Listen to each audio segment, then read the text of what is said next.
All right, we're live. All right. Um, Today I'm here with Glenn Snelwar. How do you? No, you got it.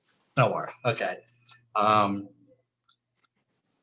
Mostly he's known for At War with Self, but he was on the first Gordian Knot CD, Correct. and then he has a new one. I guess not really a solo, but called the album's called Fiction Flowers and Snelwar-Smith. That's right. Yep. That's on Bandcamp right now, Yes. and I'll put the links down below once this is uploaded to YouTube, so people can be able to go to it. And then anything else you have available on Bandcamp, they can check out. And well, I first found out about you when the debut of At War with Self came out. What was it? It wasn't Laser's Edge, but it was one of his companies that he has. Yeah. Free Electric Sound was the label. Yeah, and I was listening to that, and it was like this was just kind of an unusual mix of all different styles. And it was progressive at its core, but it's had metallic sounds, it had acoustic sounds, and I know it, and kind of in a way, it reminded me a little bit of Cynic. Yeah.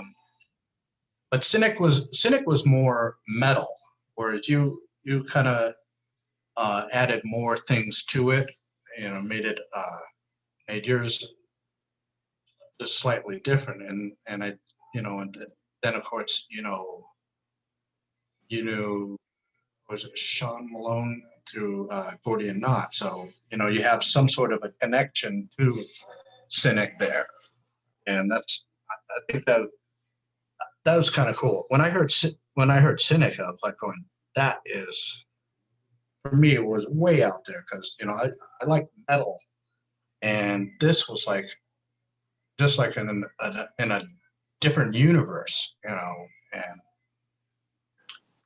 like we were talking before, we have a common thing with in the field of metal, thrash metal. We were both in it at the height. And I got into it about 85 through a childhood friend. I used to go over to his house, and he was into all sorts of metal. The hair metal, the stuff like AC/DC, some black metal. I think he was like into Venom and stuff. Just a variety of that. But then he started playing stuff like Metallica and Megadeth, and I was like going, okay, that I like. The other stuff, I wasn't really into it that much, but Metallica, Megadeth, Anthrax, Slayer, I mean, all those things. And then I took it one step further, and I kept on looking for any band that was into thrash metal, like I'm not sure if you know the one Onslaught. Oh yeah, I've heard of that. Especially when the guy from Grim Reaper became their vocalist. I mean, that one was kind of. I mean, they were trying right there to be Metallica, about around the And Justice for All kind of a style. You can tell that that's what they were trying to go for, especially with his vocals. I don't think they could have done it any other way. Yeah, there are a lot of bands that were doing real similar things, right? When thrash metal took off, but yeah, it's I think we're probably about the same age if you're talking about getting into it in the 80s. Yeah. 'Cause basically when I started playing the guitar was when the Metallica albums first came out, and that I gravitated to that right away because, well, maybe I'll put it in perspective. My mom and dad were both vocalists, but they were vocalists in barbershop quartets and choruses on the East Coast. And so every weekend, my sister and I spent our weekends going to these, competitions that they were involved with. And they were very good. It's just that, my sister and I were subjected to barbershop and Lawrence Welk and all this kind of stuff, right? And as soon as I had the chance, I gravitated to the heaviest stuff possible, Right. So, and that was, Metallica and Megadeth and Slayer and all that stuff that was just coming out. Yeah, up until about 1980, I just listened to whatever was on the radio in the car. I wasn't really into music like I am now. I think the most unusual thing for me was in 1980 on my birthday, a friend of mine gave me Rush Permanent Waves, and that had just been released a few months earlier. And I'm wondering, why is he giving me this? Because, I have no idea who these guys are. But when I put it in my player, I was like, wow, this is pretty cool. But I had no idea who they were. And I didn't revisit them until about a decade later, Oh, wow. And then around, I want to say 81, 82, somewhere in that area, I got Queen classic, the greatest hits that they had out, and yes, classic, yes, their greatest hits.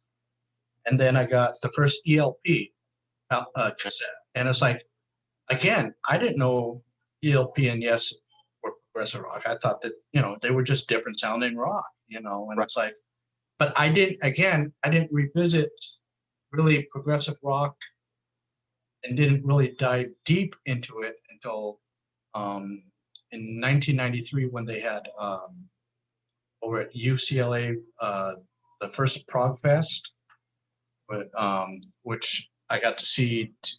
There was 4 bands there, but 2 of them kind of stuck out with me. Anglo-Guard Oh, yeah. and IQ. Okay. I mean, those were like on 2 opposite ends, but it was like they're the ones that were the most memorable. But I think Sorry, I was going to say, you're lucky you got to see that. I wish I could have seen that. Yeah, it was just like the venue was like maybe 20 minutes, 30 minutes from my house, traffic in LA, of course, But one thing that I did about 3 years prior to that, when I was working at a record store, the manager was always, he was getting a little perturbed that me and this other guy were only playing thrash metal. He said, it's like, oh, great, they're going to play this again. And he goes, oh, I got something for you that it's heavy, and I think you're going to love it because I know you're always trying to find newer bands. And he put on King Crimson Red. And that, for me, I think it was my musical epiphany. I was like going, now that is what I've been looking for. I mean, for over like close to like 5 or 6 years, I was looking for something it had heaviness, but then it was just something to it. And another one that I got like when it came out because of it was on MTV was Marillion, Misplaced Childhood. When they had that Kaylee song on, so I got that when it came out. But again, I didn't even think that these were, they kind of sounded a little more on the new wave side. So it's like I didn't really think of them as progressive rock because I didn't even know that was a term until the 90s. And since then, it's just been an endless rabbit hole going down, finding new bands, bands that I missed the first time around, and then of course Facebook. Forget about it. It's like people are recommending things left and right. So it's like, Yeah. you gotta be a millionaire to be able to get all the things everybody's recommending. But just to have the time to listen to everything that's out there. I mean, it's great that, all these tools to be able to check everything out, and it's great, but in the same hand, it's hard to find the time, right? Much less the money to support everything. But yeah, time alone, it's there's so much good stuff out there, you know. But it's a completely different world from what you're talking about back in the 80s and 90s. I mean, I was lucky because my sister played the piano, and she was hanging out. She was a couple of years older than me, and she was hanging around with a lot of people that liked 70s progressive rock. And so I got exposed to ELP and Yes and Kansas through her and her friends. But I was listening to, the heavier stuff too. I loved Moving Pictures. And then, I mean, Rush was just, that was the best, right? And then Metallica and Megadeth and Slayer and all that stuff. I gravitated towards that. But ideally, what I was interested in was finding something that combined those two, right? Right. And ultimately what happened was I had been playing guitar for a few years, and I met a couple of guys from a town or two over, and they were really into Voivod. And oh yes, I didn't know who they were, but they're like, man, you got to check this band out. And a mutual friend of ours introduced us, and right away, they were turning me on to Voivod and a band called DBC, and they were just into some really, really cool thrash that was more technical. And right away, I mean, we gelled right away. We started playing right away. And actually, the bass player, Damon, I wound up collaborating with on the second At War with Self disc. And we still keep in touch, and he's a great musician. But we've been close for many, many years. But those two guys, Damon and Rodney, in that band, we actually were called Cyanic, and very similar to Cynic. And, we had heard of Cynic, but we didn't know, because this is before you could check anything out through the internet, right? But we had, heard of all these bands, across the country. And we were just outside of New York City, and there was a pretty good scene there as well. And we were just trying to play shows and do what we could. But we wound up breaking up, and I moved to Florida to go to school. So that was kind of the end of that. But it's funny that you mentioned Cynic, because what we were trying to do was, I think it was pretty similar to what Cynic was doing. And also, we were trying to basically copy Voivod. That's how much we liked what they were doing. And we were just interested in, when we would write songs, we would basically just say, okay, how many parts can we cram into a song? Let's write a 5-minute song and make it as complicated as we can, right, technical and heavy. And the funny thing was, you mentioned Red, and I kind of had a similar experience, but my sister had turned me on to, the more popular progressive rock, Kansas, Yes, I love all that stuff, but I had never heard King Crimson, or if I did, maybe I just forgot, or, it didn't, I don't remember ever hearing King Crimson. But when I first heard, for me, it was Lark's Tongues and Aspic. And I heard that, and I just totally freaked out, because I heard, certain sections of that album, and it was like, oh, now I understand where Voivod got a lot of their influence from, or some of their influence from. And I was just blown away. And right away, it was that. And then I went and picked up Red, and I had that in rotation constantly. Red is just phenomenal, and then it built from there, where you said you got into progressive stuff in the early 90s. I kind of went through a similar phase where I was living in Tampa and going to school in Tampa, and there was a college radio station, and they had a show once a week, and it was called Sonic Irritations. And they used to play bands from Cuneiform's label. And they were playing like Universe Zero and Myriador, and I just couldn't believe it. I heard this on the radio. I'm thinking, where are these bands from? What are they about? I have to understand, who they are. And at this point, it's before the internet, obviously. And I just, got a hold of Wayside Music's big paper catalog that was, like 50 Right. I pages remember thick. those. And I would, I'd look through it, and right away I got all the Universe Zero stuff, as soon as I could. And then I would just basically read descriptions of other bands and blindly purchase, CDs, and like Angleguard and Anecdoten. Right. I was just trying to acquire as much as I could without really understanding what it was going to sound like. And, a lot of the stuff I was happily surprised when I got it in the mail, and I still listen to a lot of that stuff today. So that's kind of how, I was amazed at, the whole underground progressive rock scene, because I just didn't know about it. Right.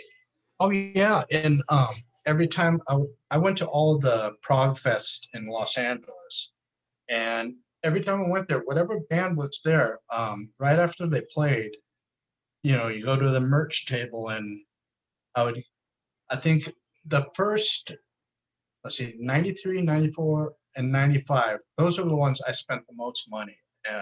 97, didn't have enough disposable cash. I basically got there, and I think I maybe bought in the whole entire weekend like 4 CDs, where previous ones I was buying about 10.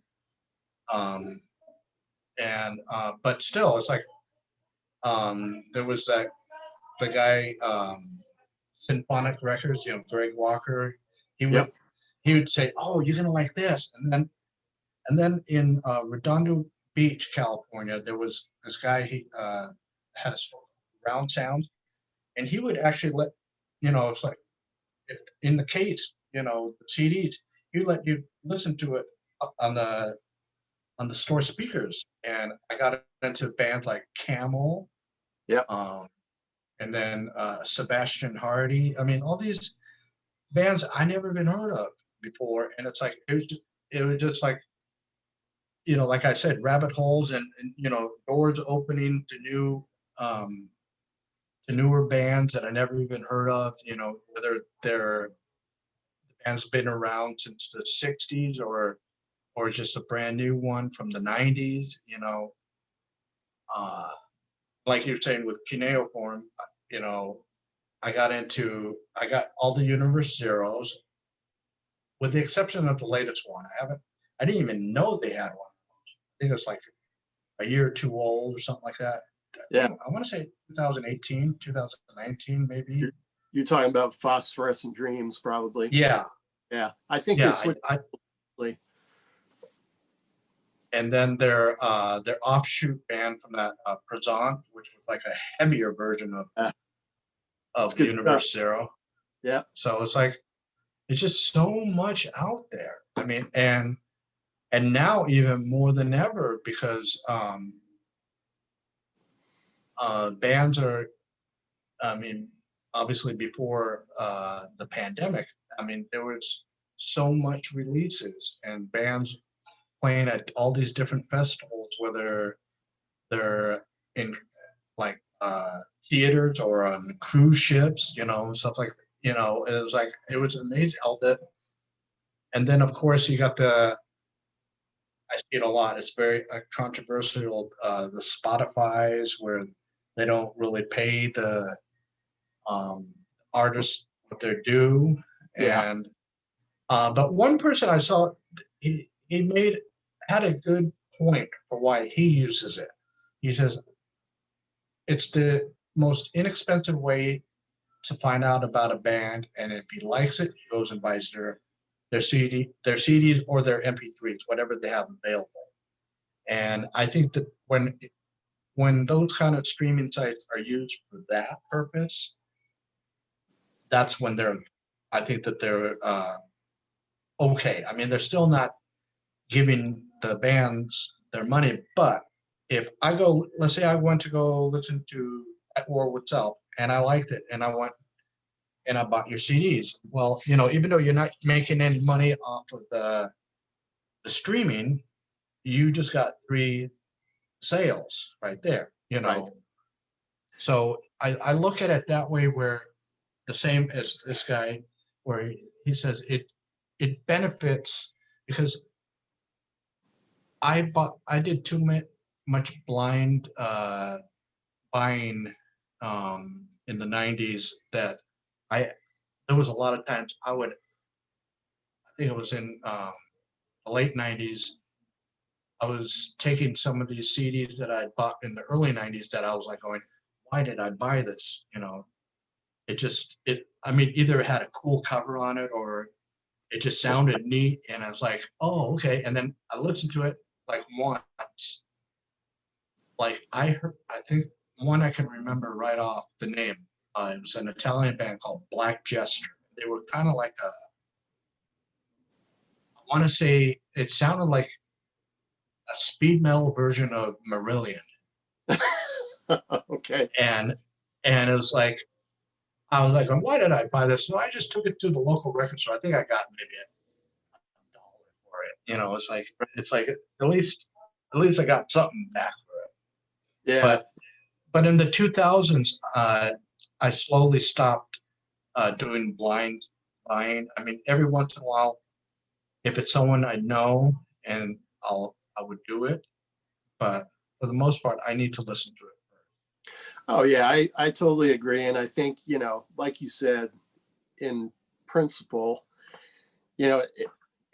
it's great to have these sites where you can preview things, but I think the majority of people, unfortunately, even if they listen to something more than a few times, because it's available, it's readily available, they're not spending the money on it. And their justification for a lot of people, if they have a subscription to Spotify Unlimited or Amazon Music or whatever, that they're paying that money. But, and some people realize that that money doesn't go to the artist, and some people do. But in either case, unfortunately, I think there are a lot of people out there that, that do kind of justify it that way.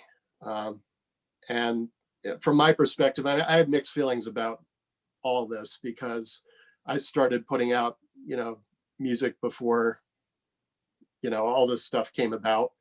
And I was trying to shop my music. And luckily, I wound up in a situation where I met, Sean Malone, and got involved with Gordian, and then got At War with Self started. So, I was fortunate that way.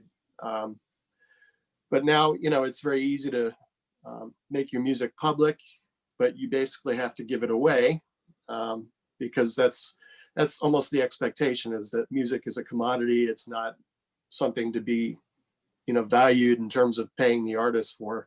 And I don't agree with that. My personal philosophy is, if I stream something more than a few times and I like it, I'll buy it.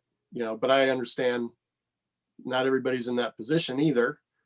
But I try to do that as much as I can. When I hear something that I like, I try to at least, purchase what I listen to more than a couple of times. Oh yeah, it's tricky. It is tricky.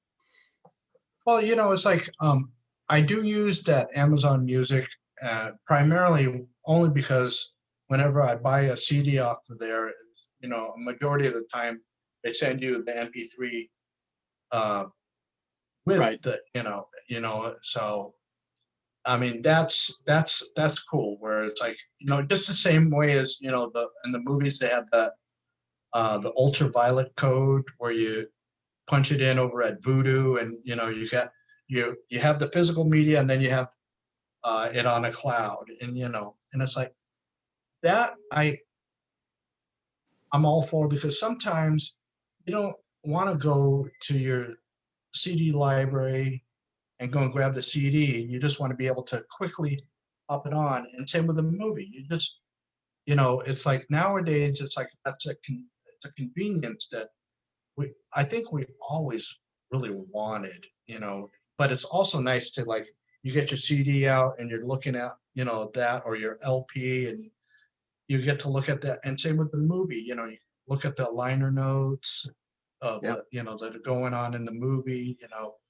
Some of the more elaborate releases have those, like, I forget which one I saw have. Oh, The Exorcist. There's a booklet like this thick in there. Nice. And it's like, and it has all production notes and things like that. And it's like, that's what I love about getting physical media. It's like, you get to be able to say, and you also get to say, hey, it's right there in my library. Yeah, you know, whereas, it's like for streaming, it's like because a lot of movie streaming sites, they have to obtain the licensing, and they're only a lot of times they're only renting them from um, Warner Brothers or something like that for a short period of time. So Yeah. once that license is up,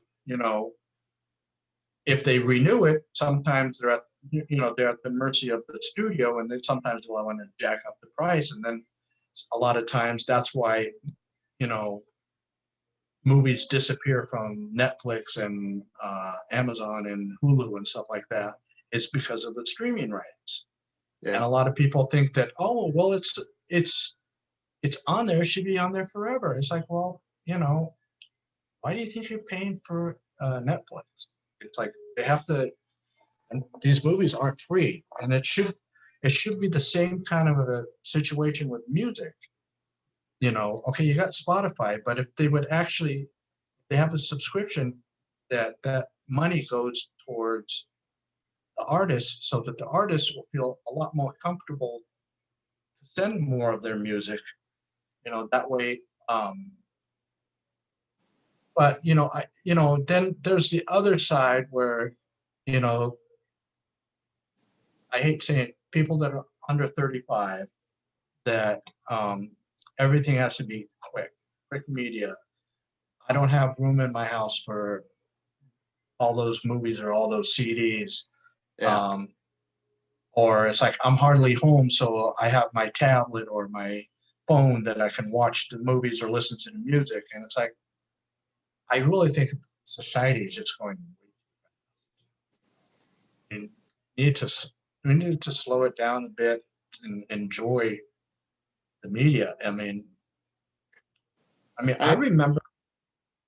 I remember, what was it, almost 20 years ago, people were always complaining about there's not enough movies coming out on DVD at the time, before Blu-ray. Not enough movies coming out. And now all I see is different advertisements.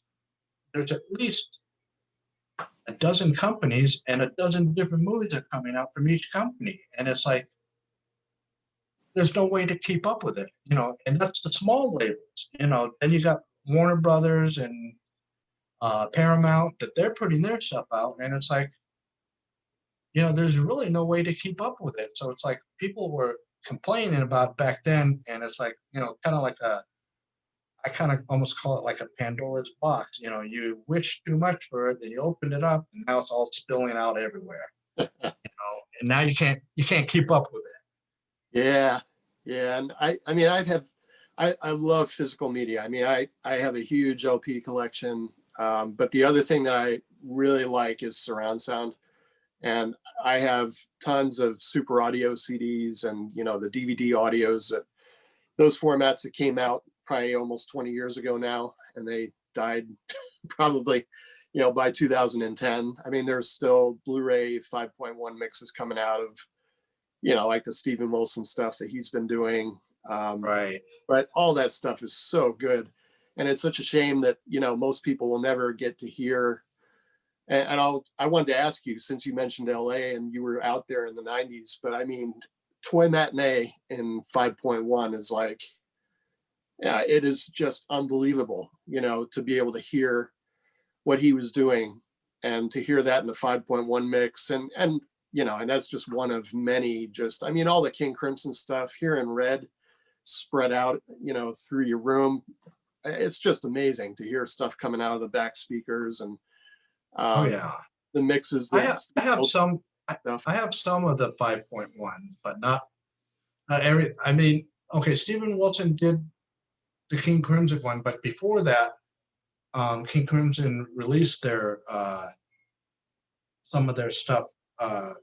What was the 40th anniversary series, and I think some of them had their own 5.1 mixes on it, but it wasn't the Steven Wilson ones. Okay. And to me, it's like, I mean, unless I listen to music and movies primarily with headphones. Yeah. And so I don't have the high tech systems Yeah. that Yeah. that for me to keep on every time, like for when it went from VHS to DVD to, I mean, VHS to DVD was a long spread of time, but then Right. DVD to Blu-ray is smaller, and then now Blu-ray to 4K is even smaller. I mean, Yeah. some of them, like I forget what studio put out these one in 2018. They put out the 4K scans, and then just recently they put out the same movies again, but 4K. It's like, when do you call it? Yeah. Yeah. And You I know, mean, the problem I had with like the super audio stuff, and I'm just because I'm curious and I wanted to hear what, my wife basically bought me Dark Side of the Moon super audio CD, and I had no idea what super audio was. And I looked at the super audio and it wouldn't play in my regular CD player. And I thought, oh, well, instead of just returning it because I don't know what it is and it won't work, now I have to get a super audio player because I really want to hear what this sounds like. Most people aren't going to do that, right? But, right, it's because these formats, they make, oh, well, you have to get a special receiver and you have to get a special super audio player. It's like, no one's going to do that. Or, very few people are going to do that. So it's frustrating that they didn't start with Blu-ray audio to begin with, right? And right. so I just love it. And I wound up buying a system and started collecting all the super audios before they went out of print, and it's just amazing. But I understand. I mean, for most people, and it's just like with the with the Dolby Atmos, where you have to Yeah, install speakers in your ceiling. I mean, most people aren't going to go through that effort and time and expense, and I mean, it's unreasonable to expect most people to do that. But I it think. is quite the experience when you get to hear that, right? Oh yeah, I think that's why you've seen a lot of people watching their movies on tablets or their laptops or even on their tiny phones. I'm like going, I thought we graduated from small screens, watch watch videos on bigger screens, and going back to, you were talking about toy matinee. Now I first got into Kevin Gilbert stuff um, when he did the Lamb Lies Down on Broadway at Yeah. Progfest '94. So that was my first exposure to that, and that was with his previous band, Giraffe. Right. And I just recently bought their box set, and now I got their box set, and then the previous versions of it. Um, but I can tell the difference. Whoever remastered really brought out a lot of things that I didn't hear in the previous one. I mean, the previous one was good, but this one's better. But it's like, again, it's like, what in another 15 years, if people still remember um, Kevin or something like that, are they, are they going to have a new format? It's like they need to understand not everybody, like you were saying, is going to be able to invest, whether it's time or money or both, to get the new systems to keep updated to the latest technology. And I Yeah. think that and, But I was going to say, there has to be the demand too, because I for one, I just got the Giraffe box as well, and it's great. And I bought everything that they have put out, like his nuts and bolts yeah, releases, that the Thud album, the vinyl version, and I'm just waiting for them to put out 5.1 Shaming of the True and Thud. I mean, I would love to hear that stuff in surround, but I realize they're probably not going to do it because there's not enough demand for that format. But man, that would be so cool. oh yeah. And I have another person that not a lot of people seem to know, because where Kevin, he was a little more national and I'll almost say global because I hear a lot of people from different countries talking about him.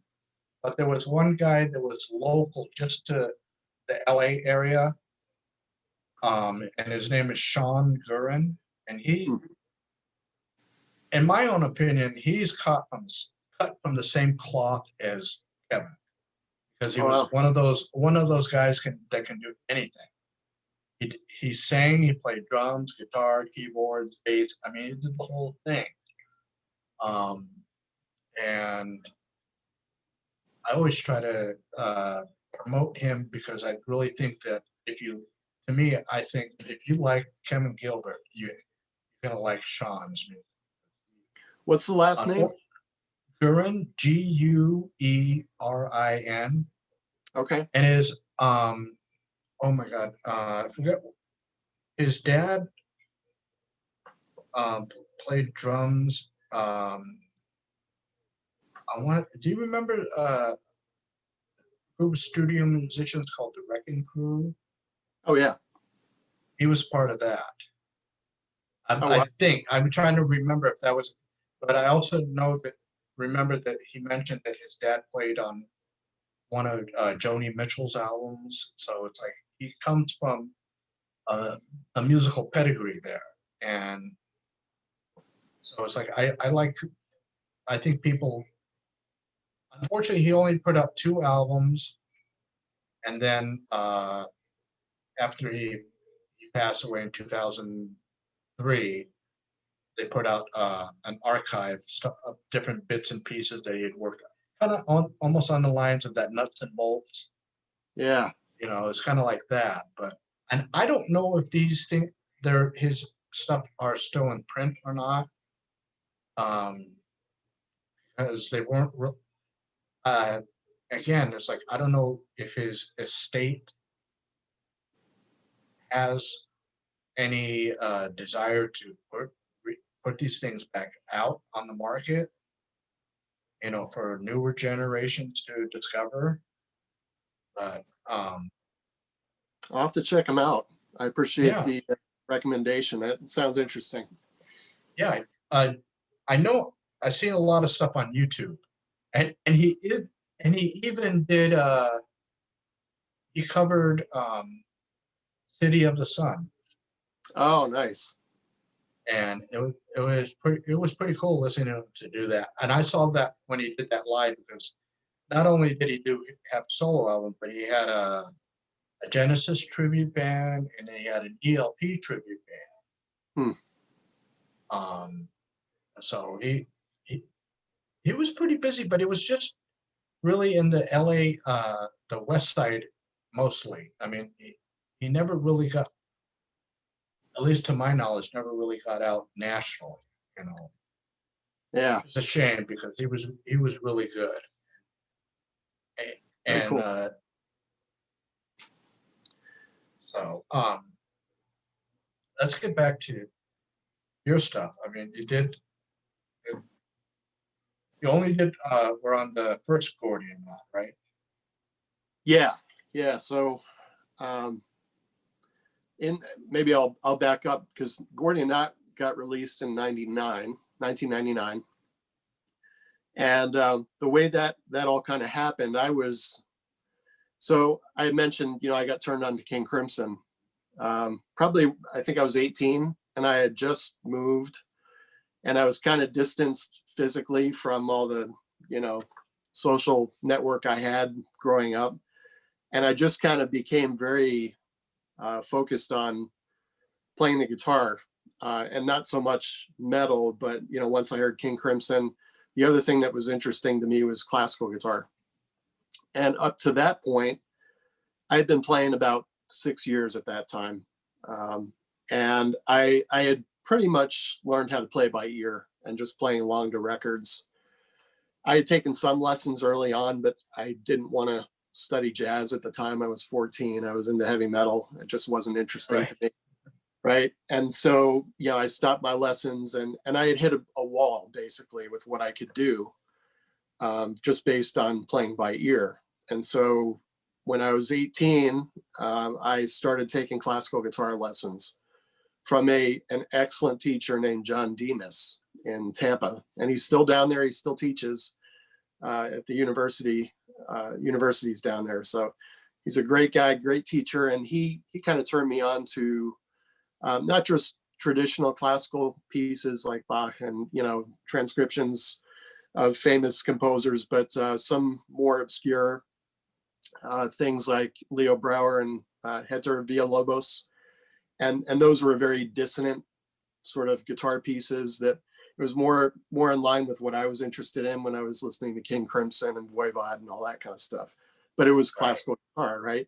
So I just kind of went full bore into that and practiced and studied classical guitar with John for, I think it was maybe a year or two. And John was very encouraging. He said, well, you should think about going to school for classical guitar. And, he was a great teacher. It's just that I wasn't as interested in just playing classical guitar. And so at the same time, I was going to University of South Florida in Tampa. And I hadn't really decided what I wanted to do. I was just kind of taking courses, and I was taking music classes and just kind of fell into a technical degree. I wound up going to school for biology and chemistry. And so that really took up my time. But, any free time I had with taking elective courses, I would take music courses because I was interested in classical music. And I was studying the classical guitar, but I kind of had to put that aside to be able to focus on the science courses that I had to do. And so, this is between the time I was 18 and like 22. I was working, and it just took a while to get through school and work and do all that. But all that time, when I was focusing on the science classes, I was thinking, man, I want to be able to continue to do music. I really love the classical music and, playing the classical guitar, but I really like heavy music. And, I wasn't moving away from that. If anything, I just wanted to focus on how can I combine those two things, into my own thing? Because up to that point, as a musician, you listen to all this technical stuff, or at least I did. I was listening to Yngwie Malmsteen and Joe Satriani, all that stuff, which is great, but I didn't have my own identity. And I thought, I just want to do what sounds unique to me and not necessarily try to copy, technical things other people are doing, which is what was going on with a lot of players. And so I just decided to start writing instrumental pieces that didn't even really have a whole lot of guitar solos. They just focused on real heavy rhythm guitars and adding some classical guitar and intertwining the two. And that was really my whole goal with a demo I put out. And this is back in 1994. And again, before the internet and everything, but I was pretty excited about it because I put together a 3-song demo, and my friend Damon recorded it. That, my childhood friend, that we were in a band together, he was all into it. And I went to New York City to record at the studio he was working in, and, came up with a real nice demo and sent it around to various, record companies. I sent it to Cuneiform, and, it wasn't quite what they were doing at the time, but, the owner sent back a real nice letter. He said, it's really not what we do, but I appreciate you sending this, and good luck, with your endeavors, which was really cool. I thought that was nice. Most people didn't respond at all. And this was back, I had a cassette tape for a demo, and I was trying to do everything I could to think about, okay, if I send this manila envelope, with a cassette tape and a, 8x11 folder, how can I get them to listen to it? So I would glue the cassette tape all the way at the bottom of one side so that it was kind of a lopsided envelope. So, if they tried to stack it on their desk, it would make stuff fall over and they'd have to pick it up. So they'd either have to tear it open or just throw it away. That was the risk. But I was trying to think of anything I could do just to get it in people's hands. And I wound up getting some good publicity from it, at least, because I got in Guitar Player magazine, and another guitar magazine in England that had a CD that came with their magazine, and they featured one of the songs, Reflections, that wound up on the Gordian Knot CD. So, you know, it was worth it. And it got me excited about, okay, well, maybe I can actually pursue this and keep trying to do something with it.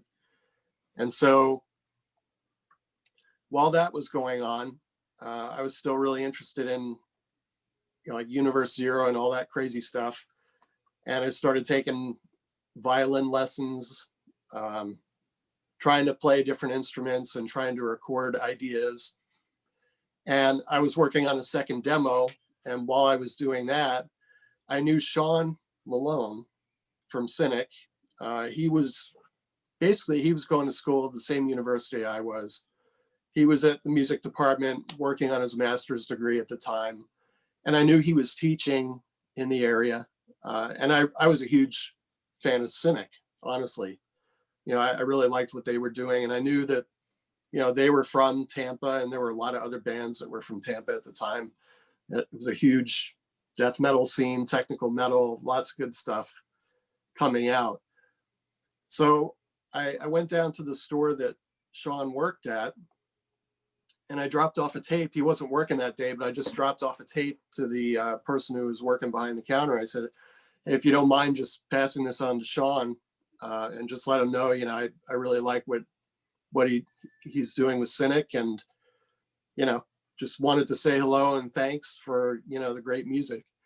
And Sean called me back a few days later, and I was kind of surprised that, you know, he got a hold of me right away, but he said, I really like your demo.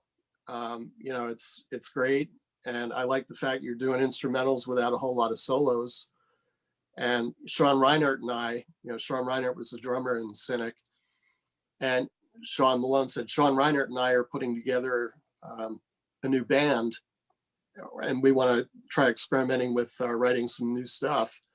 Would you be interested, you know, in getting together? And I said, yeah, you know, without a doubt, I'd love to do that.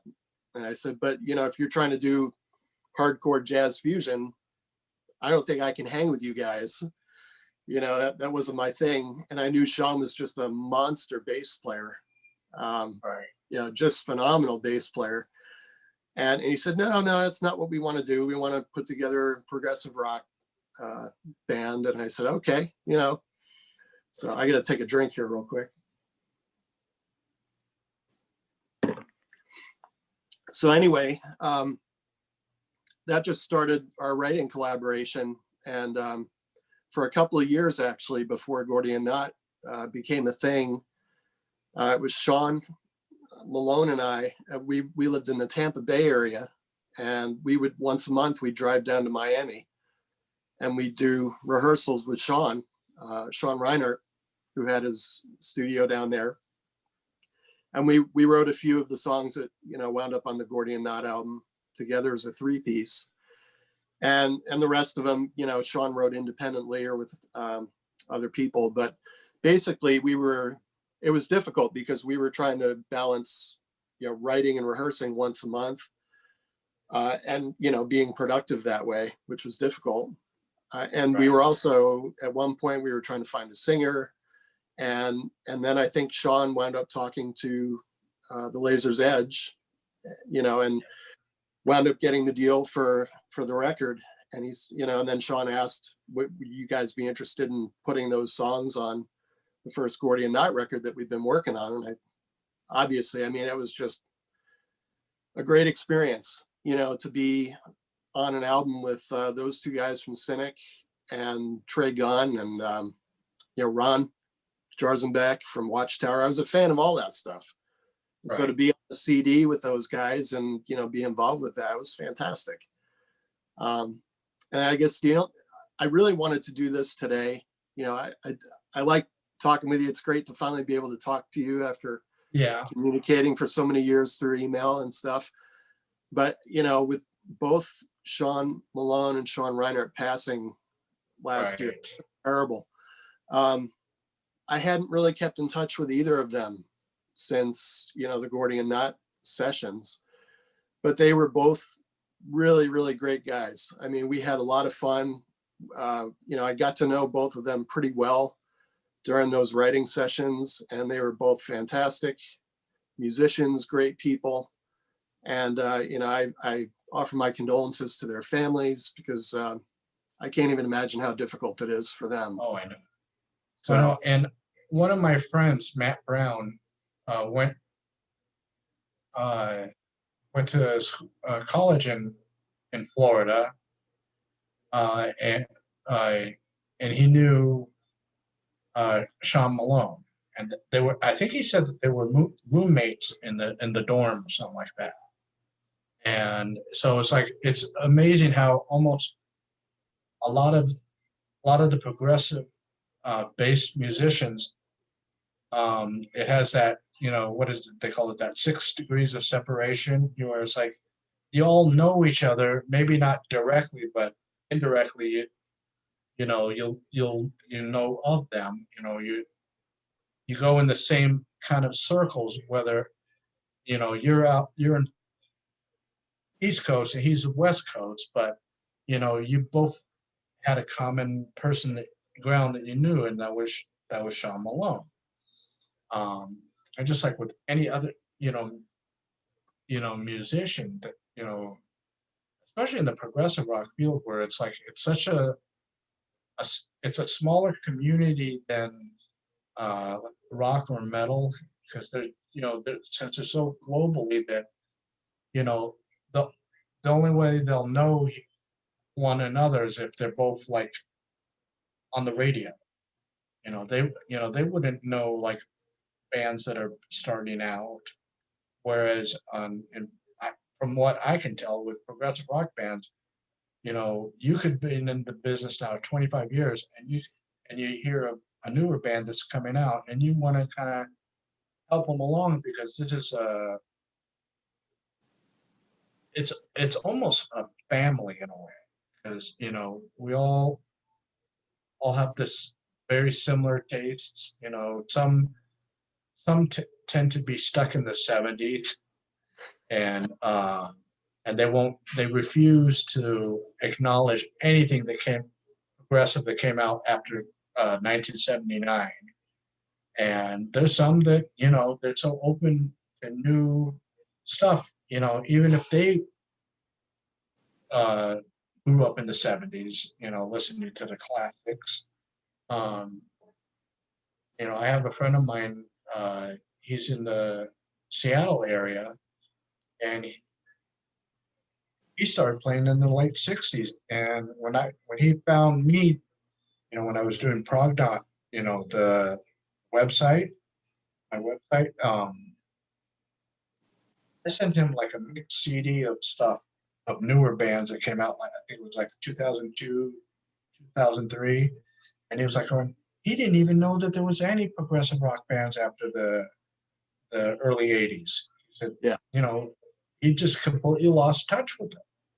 And it just, and I told him, I said, there's so much out there. I said, whatever I've given you on this 80-minute CD, there's hundreds times more out there. It's just, and now with the internet, I mean, you can find out things. You hear, like I tell people, it's like, okay, for example, or with self, you got, your Wikipedia page that gives information.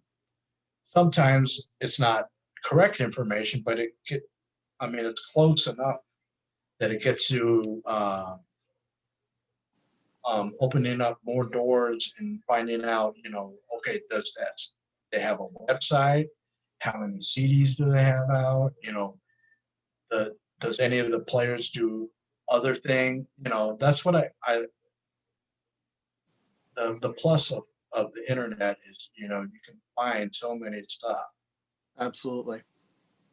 And then all the people you got that over the years that's played with you and Forward South, Yeah. Yeah. So, I mean, that's the other, I mean, yeah, for all the complaints I have about Spotify and all that kind of stuff, and the fact that it works against musicians in a lot of ways, the fact that, I've been able to work with people I would never have had the opportunity to work with remotely, basically, by either sending files back and forth. I mean, even on the first At War with Self album, working with Mark Zonder and Michael Manring, that was all remote, and being able to send files that way, that it was great to be able to do that. But more recently, I've worked with Manfred Dickers, who's a drummer who's been on a couple of the albums since, and he's a great guy. He's from the Netherlands, and we're good friends now. He got in touch with me before the first At War with Self album came out, because he knew that it was going to be coming out, and he had heard about it, and we've been close friends ever since then. And he's a great drummer, and we just kind of connected that way. And then I've been able to work with other people outside of At War with Self. There's a guitar player named Grega Habik from Slovenia, and I've played on a couple of his songs. He's a great guy. I mean, there's no way this would have happened in the mid 90s or early 90s. It just wouldn't have happened. It's great, to get messages from around the world as well. People just saying, hello, I just wanted to let you know I really enjoy your music from halfway around the world, and that is the best. I mean, that to me, between, being able to connect with people and hear that, and connect with musicians from all kinds of different places, to me, that's the reward for all this stuff.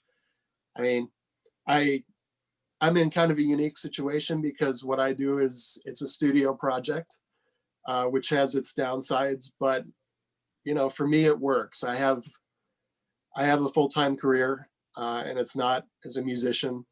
And so for me, being able to do this, the studio type stuff remotely, and put out CDs or digital releases, and, not expect a whole lot in terms of sales. That's just the way this has worked for me. It's worked out well. But I have a lot of respect for people, obviously, musicians that go out and tour, and it's tough, and especially now, obviously. But I have tons of respect for people that, go out and tour and incessantly try to promote themselves. And, I don't spend hardly any time doing promotion for what I do, just because, to me, it's a nice to have. And it's just something that I do in my spare time. And I'm just fortunate that I get to do it at all, because we have the technology that enables it now. Right. Based on the material that I've listened to, is you're doing it for the art. Oh yeah. I mean, because I think any musician, realistically, if they wanted to, they can dumb down some of their music and make it like, total radio accessible, but then they're going to be at the mercy of, like, the record label saying, well, you did that song, now I want 10 more like it.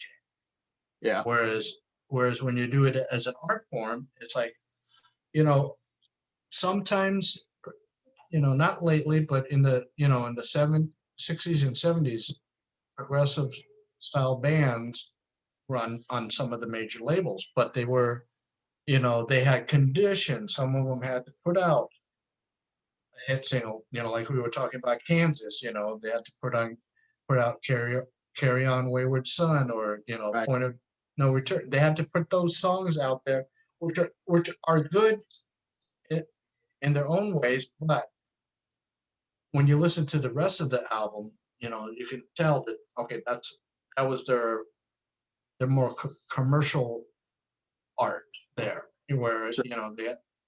So it's like you got two ways you can go music wise, and I don't think it works out if you're down the middle where where the record label is asking you for a hit, because to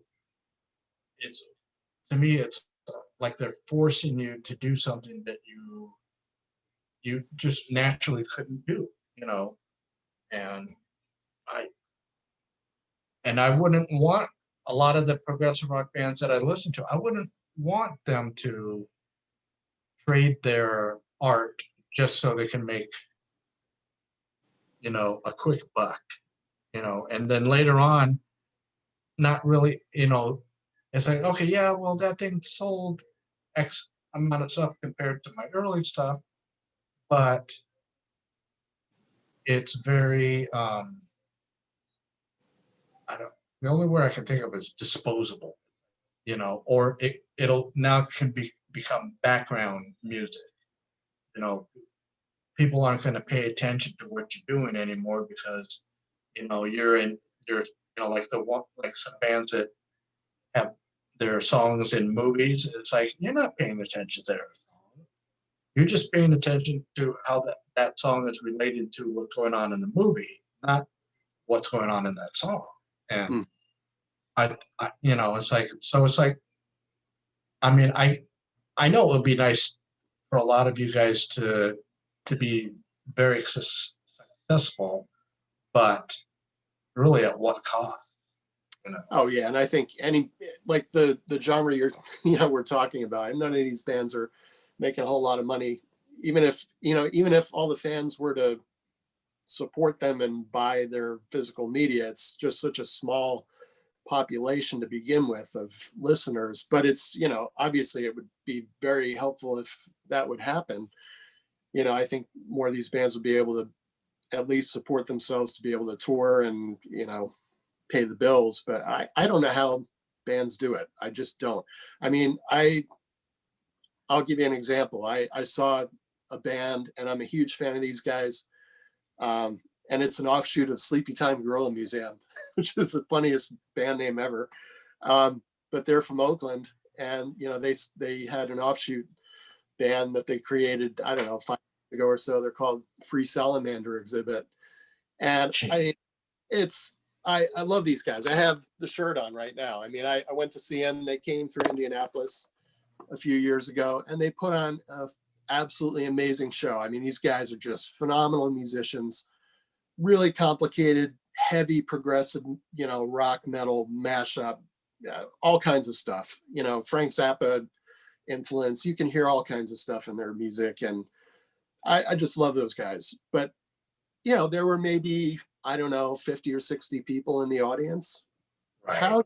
How did they do it? Like, how did they go around the countries and be able to pull that off and pay the bills and just pay for gas and food? I mean, I appreciate the fact that they rolled through Indianapolis to put on a show, because not many bands are able to do that anymore. And, I think that's just the reality, that it's harder and harder for these bands to even break even to do something like that. So to me, it always, I am so appreciative when a band comes through town. I try to buy as much merchandise as I can, to kind of offset whatever they're having to do to make that happen. Because I don't understand how they do it. And the same goes for Voivod.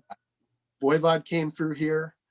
I saw those guys. This is funny. I saw those guys in 1989 in Tampa, and Soundgarden was opening for them.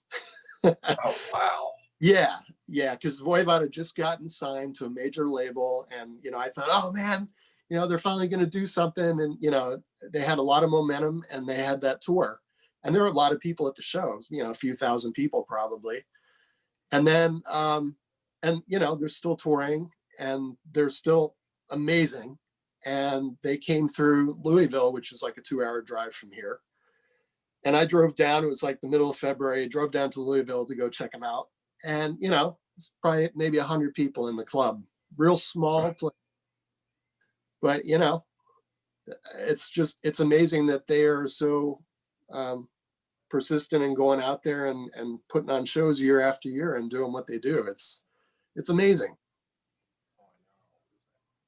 And then you have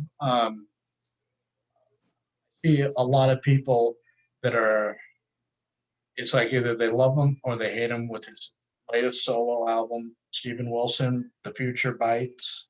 Yep. Some people like that he's doing something different than his previous stuff. Other people are just like going, well, it's not progressive.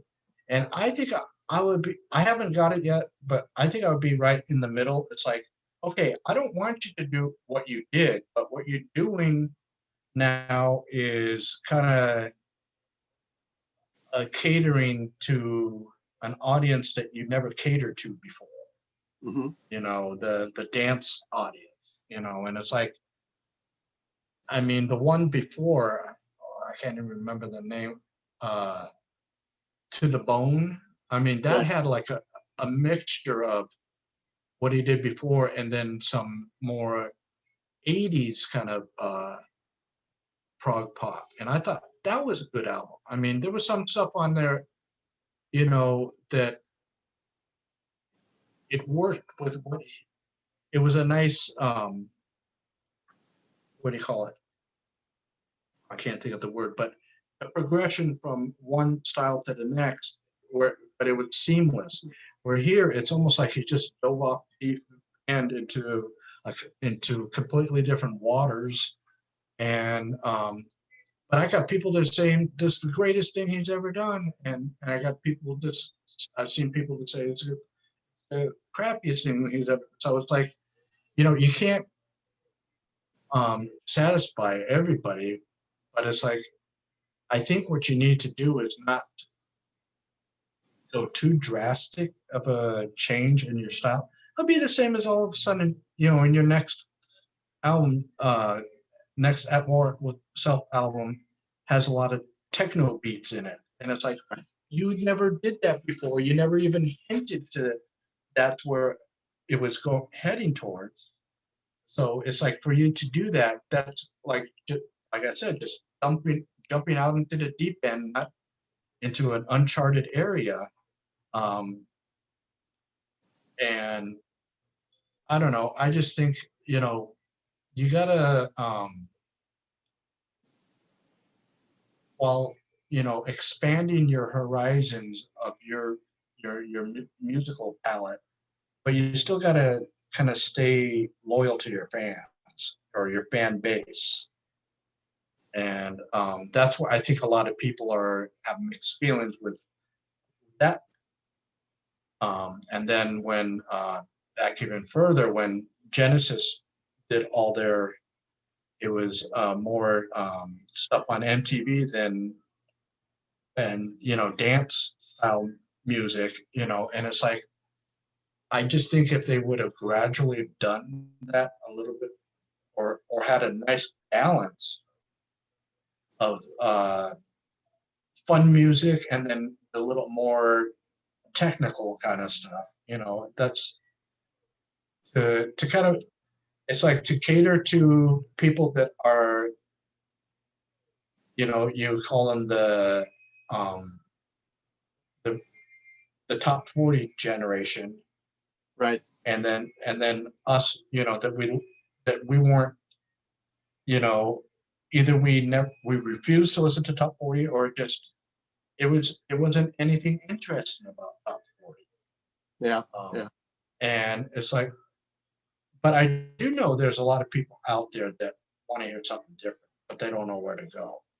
And I've heard that from a lot of different people that don't know anything about progressive rock, that are just into classic rock or classic metal, and or pop music. That it's like they want something different, but the places where they go to listen to it, you know, aren't are just playing the same things over and over again. And it's like, that's why I don't like radio, Oh, yeah. anymore, because they rotate the same songs. I think it's like almost every 2 hours. And it's Yeah. like, so you don't get anything new. Sure. I mean, I don't even know what's on the radio anymore. And I've seen some of the things on YouTube about the top 10 and what they are. But I mean, you mentioned the 80s and, you know, uh, the bands like Genesis and what they were doing in the transition. But the cool thing about that, right? And I think Stephen Wilson and what you just said about that kind of, I mean, he's doing what he wants to do, and he's incorporating some other styles into what he wants to do. I think it's cool, but I understand too about, he's straying a little bit far from what people are used to hearing, but he's also not relying. It's not like he's using the name Porcupine Tree and Right. putting stuff. It's Steven Wilson. It's his solo.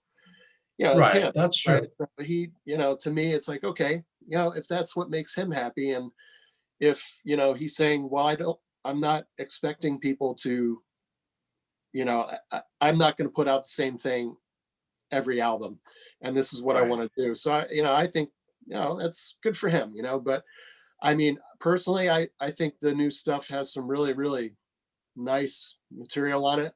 Some of the other stuff I've heard I don't like. I'm kind of in the middle, like what you said. Right. But going back to the 80s stuff, I mean, I grew up in the 80s, and it was interesting because I had heard all the 70s Yes stuff and the 70s Kansas, and then I was part of the MTV generation too. So when Yes came out with 90125, and Kansas came out with Fight Fire with Fire and Play the Game Tonight, Yeah. all that stuff. And then Asia with John Wetton. I didn't know John Wetton was, but that stuff was, it's all the prog rock stuff from the 70s, and they were going more pop. But I mean, they put out some really interesting songs, and with good melodies and well-written songs, especially the 90125 stuff. I mean, that stuff's great to me. There's no comparison between the creativity with the top 40, compared to what's going on today. And not to mention other bands like, I mean, the Police had some brilliant songwriting, and other bands that I didn't really get into at the time in the 80s, like Crowded House. I'm a big Crowded House fan. They just have some really good songwriting that, compared to what's going on today, it's like, and I feel old when I say that, and I hate sounding that way. Oh, I know. And then sometimes people look at it, you're being snobby or something like that. And it's like, well, I don't really think it's snobby. I think it's more of, we care about what's going on in the music because we listen to it deeper than, say, the average listener. The average listener, oh, I heard my favorite song on the radio. That's cool. I'll just turn it up loud. But, other things are going around. Whereas I think if we hear our favorite song on the radio, we're like going, shut up, everybody. I got to listen to this. It's that kind of an attitude, I mean, I don't do that, but it's like immediately if I want to pay attention to music that I like, doesn't matter what the genre, I put on the headphones. Right. Yeah, it's an investment in time, and you're putting in the effort to listen. But I think part of it too is, and I like Rick Beato. I don't know if you've seen any of his YouTube stuff. Yes, he's done some really good talks about this. But one of the things that he brings up is there is a difference. Like people, if they are fed, people are fed the music they hear on the radio, right? Or at least it used to be that way, and it still is. But if people are exposed to an interesting melody, even though it's a top 40 thing, and he brings up Sting and the Police all the time, and the Beatles, those are really unique melodies and complicated song structures and chord changes, but people aren't paying attention to how complicated it is because it's such an effective melody line. Right. That it hooks people in, but they don't even understand why it's appealing. But the fact that it's technically complicated is just something for musicians to appreciate. But the fact that it's a interesting melody line that can appeal to anybody that hears it, that's not what's going on today. So it's a whole different aspect, change in what they're feeding people. And with me is I will, I'm guilty of this. When I was listening, we talked earlier, when I was listening to the thrash metal, that's all I was listening to. I would not listen to anything else. And then when I got into progressive rock music, I didn't listen to thrash for a long time. Not until the last 10 years have I revisited some of that. And then then when I got into progressive rock, I wouldn't listen to anything that was, they call AOR rock or prog pop, stuff like that. I was just stuck in certain modes that it wasn't until like the late 90s that I started discovering bands in the 80s that they had some interesting things that even though they were more radio friendly, they had like Tears for Fears. Right. I mean, I couldn't believe how interesting their stuff was. And it's only in the past like now, 22, 23 years that I got into that. Yeah. And that's where I think a lot of people, you got, even in the 80s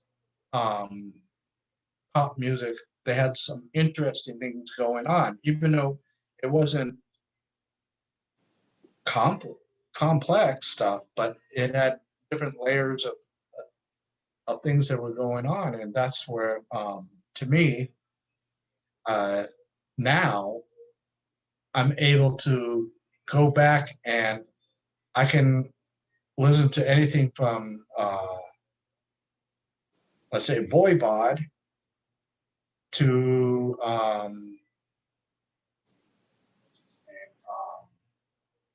Harry Nilsson. I mean, I can listen to possibly in the same day. Right. But 20, 30 years ago, no. It had to have been one or the other. Okay. I couldn't, and that's what I think for me, as I gotten older, I'm more open to listening to stuff, especially, um, getting into bands, first of all, either that I'd never heard of before or I never got a chance to get into them, whatever reason. I'm filling, and then also filling in the gaps, if I have certain albums by certain artists, but I don't have everything, I'd start filling in the gaps. And in the past 2 years, there was two bands that a friend of mine told me about that I really got into. There were a band called Trillion and a band called Zon. Now, Trillion started in 1978, but they had a more 80s sound to it. And Zon, I know they're from Canada, and they have kind of like a Saga Styx kind of a vibe going on. But if my friend wouldn't have mentioned that on his page, I would have never have known about them. And I think these are awesome records, So it's like that's where the internet now comes into play, where you can, you in Indiana and me in Maine, we can, even though we're not physically able to go and say, hey, let's go to a record store together, but you can say, hey, I bought these 5 albums last month that I think you might like, and vice versa, Absolutely. So. Yeah, absolutely. So it's like that's what now people today, especially the younger generation, they don't know how hard it was back in our day to find new music. I mean, you had to rely on going into the record store, and a lot of times you would look at the album covers and say, oh, that looks interesting. Never heard of them, but that looks interesting. I'll buy that, Yeah. It's funny because even in the 90s, I was really big into Soundgarden and grunge in general, and right. But I think it was Super Unknown, and this was 94, I guess. Yeah. And they had, I think it was like a 1-800 number set up that you could call and listen to previews of the album before it was going to be released. And I actually called it because I was like, oh, cool, I get to actually hear it before it comes out. And then I think right after that, obviously everything started up with being able to access this stuff. Oh yeah, I think that I mean, I guess that would be a precursor to a streaming site, you know. Yeah. Yeah. I thought that was interesting that they actually bothered to do that, you know, but that was a little unusual. Oh yeah, that and then of course like record stores. I mean, I don't know. We have one here in town that I used to go regularly before the pandemic, and I think I've only been there once since um it was last no earlier this month. I just decided I had some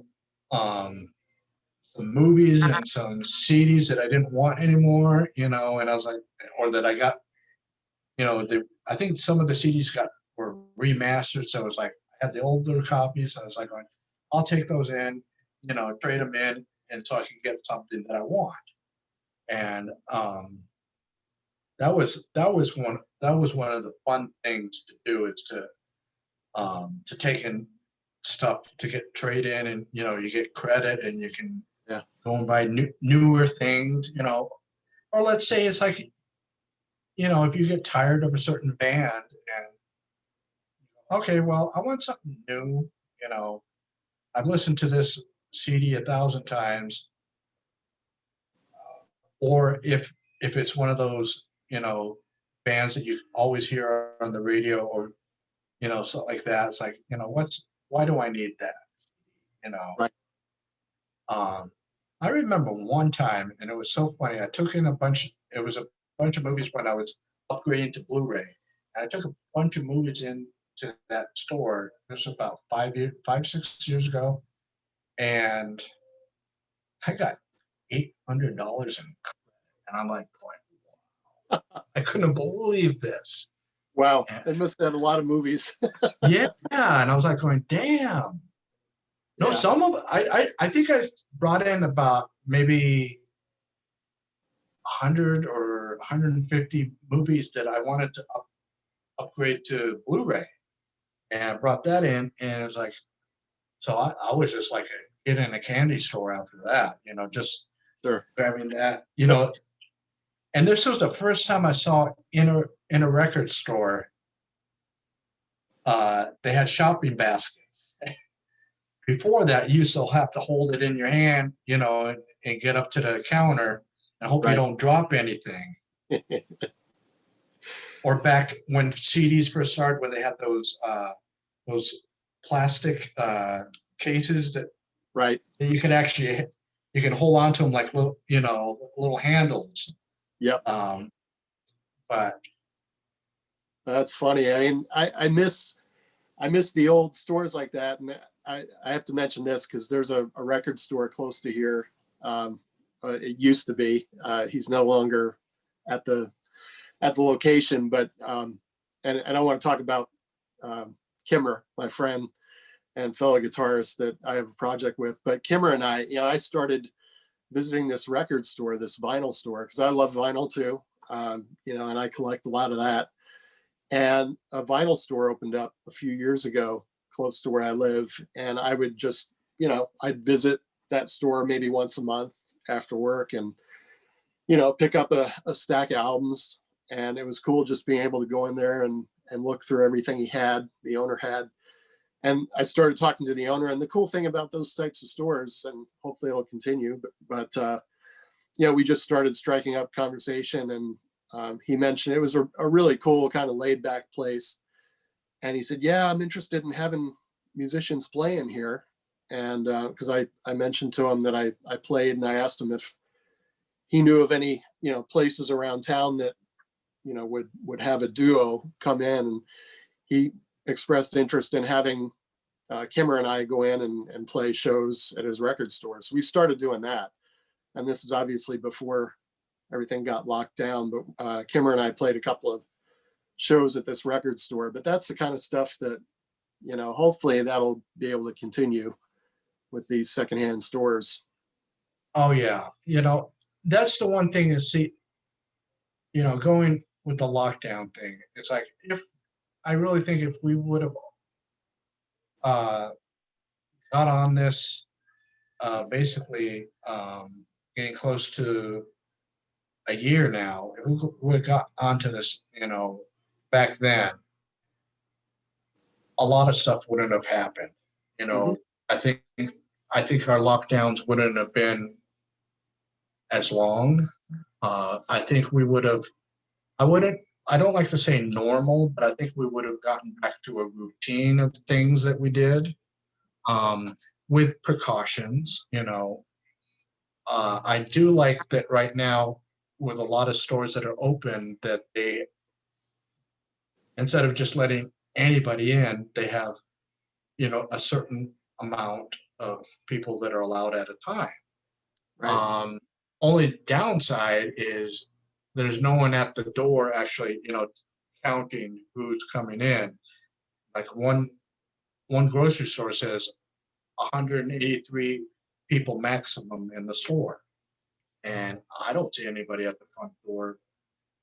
And back, in December, uh, Walmart, oh my God, place was so crowded.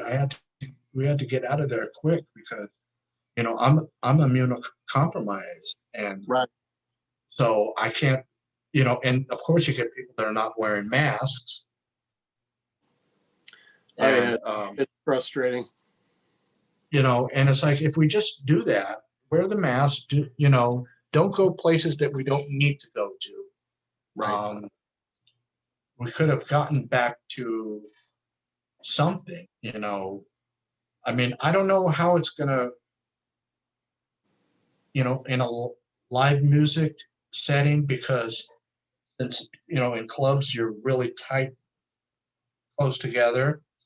Mm-hmm. But if, let's say, something like you were saying, you did a duo thing, if you did,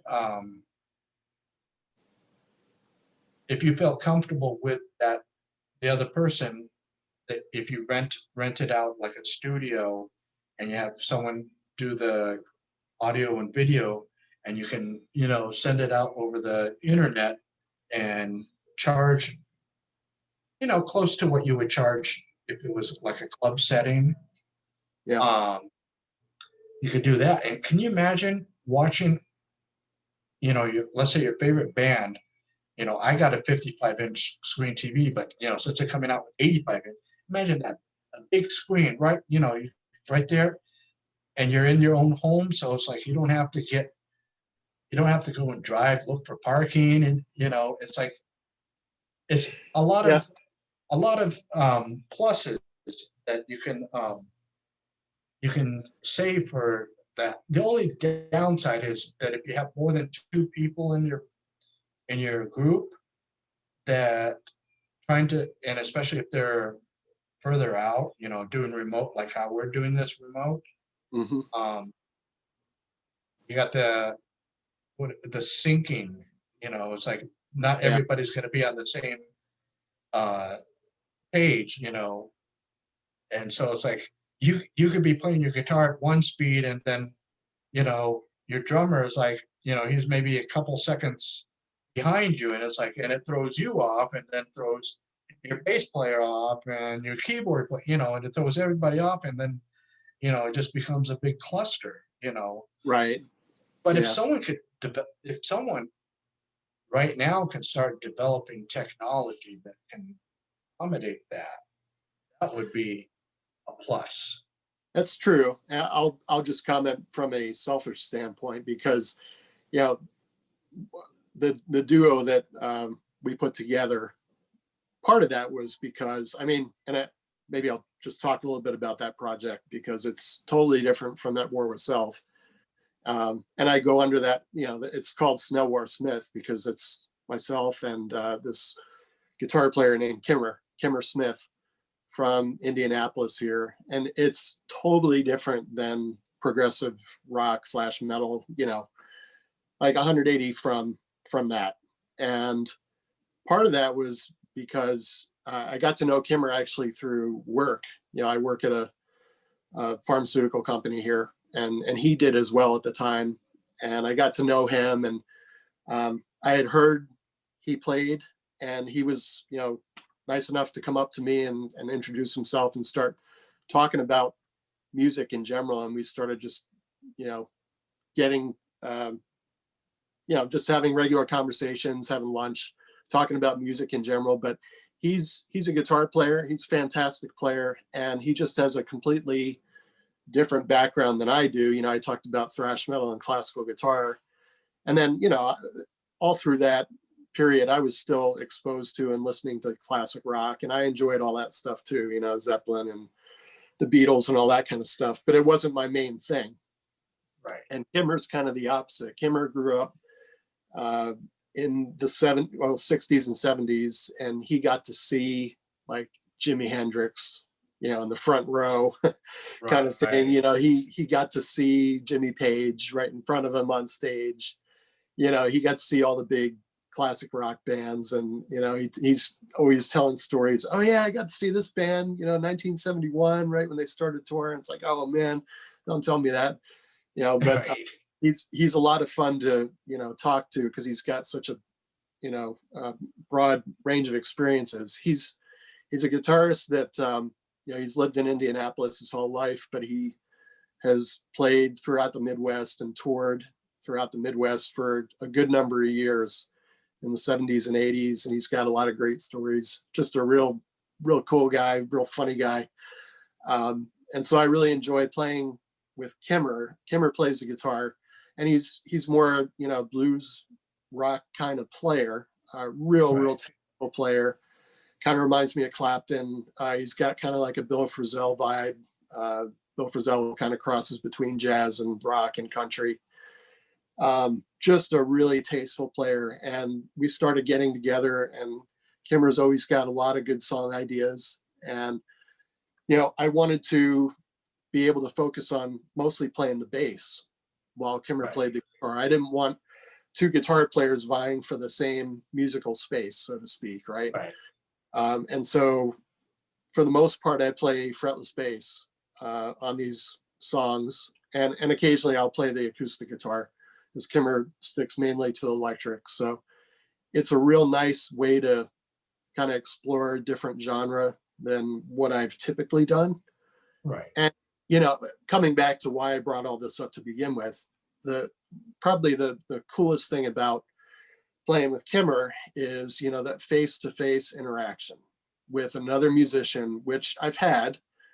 I had it when I was rehearsing with Gordian, and I was in a bunch of bands before that too, that just didn't go anywhere, for whatever reason. But I do enjoy playing live with other musicians and collaborating with other people.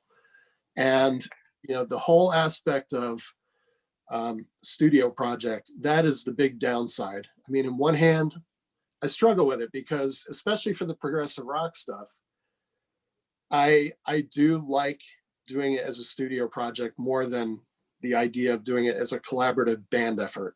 And the reason why I say that is, for the progressive rock stuff, I've got a very specific idea in my head about what I want something to sound like. Right. And when you start working with other people, you have to accept that it's going to be a collaboration. Unless you take that dictator sort of mentality and you say, no, these are my songs, and I'm basically hiring you to play these parts. And that's not what I want to do.